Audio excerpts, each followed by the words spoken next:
சத்சங்கம் அப்படிங்கிறது ஒரு பொழுதுபோக்கு இடம் இல்லை, ஒரு விளையாடுறதுக்கு ஒரு இடம் இல்லை. சத்சங்கம் அப்படிங்கிறதே ஒரு உபாசனை. தியானம் பண்ணும் பொழுது அந்த தியானத்தை எப்படி கவனமாக பண்ணணுமோ, ஒரு ஜபம் பண்ணும் பொழுது அந்த ஜபத்திலேயே மனசை வச்சுட்டு எப்படி பண்ணணுமோ, அது மாதிரி சத்சங்கத்தில் கதாசிரவணமும் அதுவும் ஒரு உபாசனை. கதாசிரவணத்தை ஸ்ரத்தையா அவர் என்ன சொல்றார் அப்படிங்கிறத கவனமாக கேட்கணும்.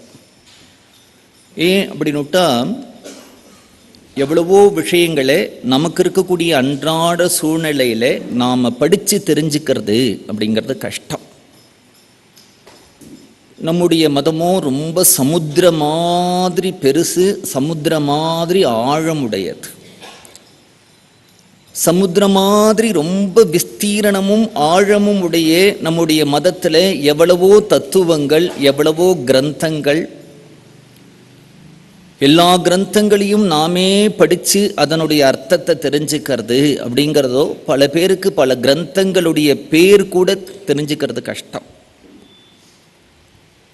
அப்போ இது மாதிரி சத்சங்கம் தான் நமக்கு பெரிய விஷயங்களை சுலபமாக புரிய வைக்கிறதுக்கு, அதை பற்றி ஒரு அறிமுகமாவது நமக்கு ஆகிறதுக்கு ஒரு சாதனம்.